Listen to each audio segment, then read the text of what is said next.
The heat wave is over. Hooray! So I am gonna do some weeding. It's really cool this morning. We're gonna do some weeding.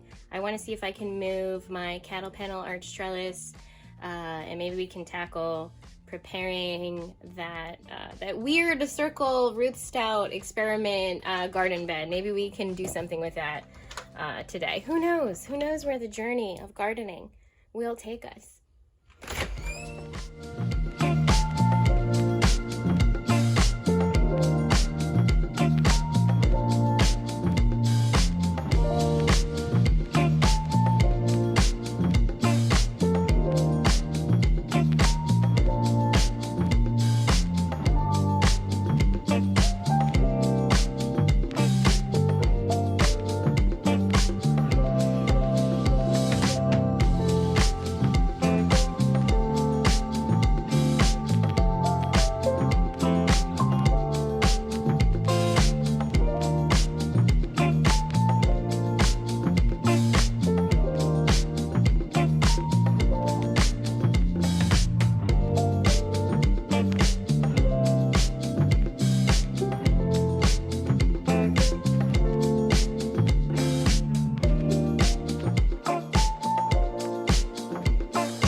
So the raised bed over there had a ton of ants in it while I was weeding and moving some stuff out. So I'm gonna take a second, clean up a bit, and then we'll go back out to do the garden arch, and we'll move the garden arch over.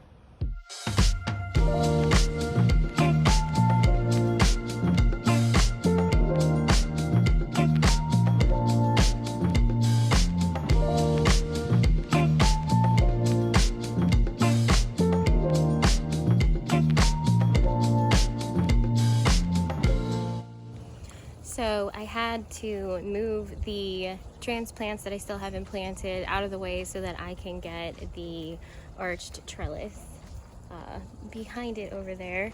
That was a whole ordeal, I'm sure you saw. So the idea of how we're going to use this space is that the cattle panel trellis is now going to be used to espalier the fruit trees behind it. So I will tie in the fruit trees. I do have to get some posts, and once I put in the posts, we'll go ahead and tie the panels to the posts, and we'll be ready to train the fruit trees to that this year, which is pretty exciting. It also, I think, kind of opens up the front of the garden more and makes the garden more accessible, easier to walk in.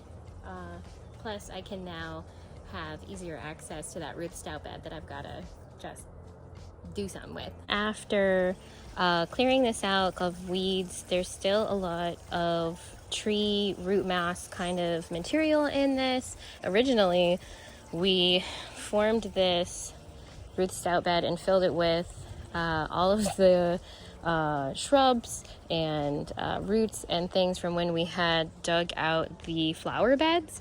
So the middle of this I knew was going to be woody, but I didn't remember how crazy woody it was.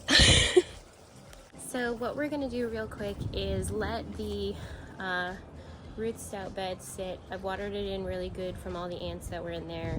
I'm gonna let that sit for now, give the ants some time to clear out, and in the meantime go back to our other ant project.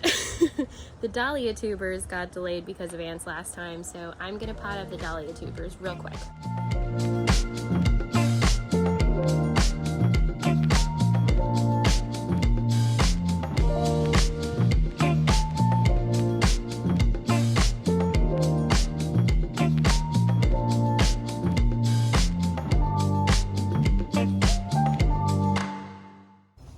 So down this line we've got all of the dahlias potted up.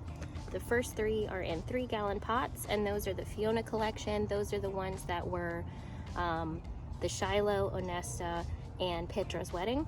The last 4 that are in 2-gallon pots, those were the sugar plum mix.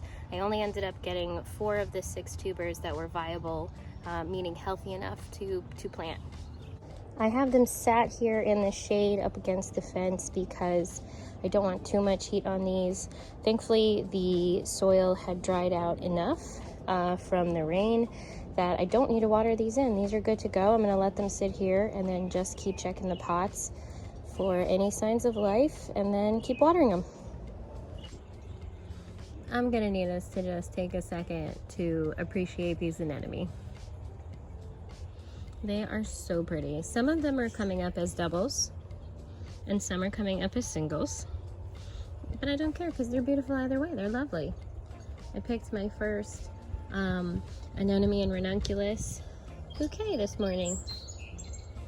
I do still have a bunch of these larger 4-gallon pots that I haven't planted anything up in yet.